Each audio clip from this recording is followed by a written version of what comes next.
ni hatami ambiyayi wari murusalini none ngewe nzahera he njya kuvuga ko nabonekewe arambwira ngo Muhammad ndamuruta ugomba kujya kwamamaza ubutumwa ukamamaza ibyo nkubwiye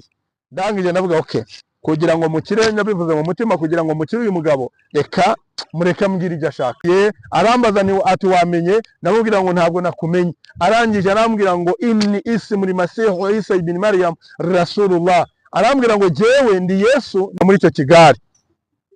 Aha rero naje kuhabona ko barabwirwa ngo nimumara kwirinda kuvuga ku cyaha cyane ni kuko nimuvuga icyaha abantu bazabahunga bajye kure yanyu ariko nimwirinda kuvuga icyaha mukagira ibintu byinshi mwirinda kuvuga.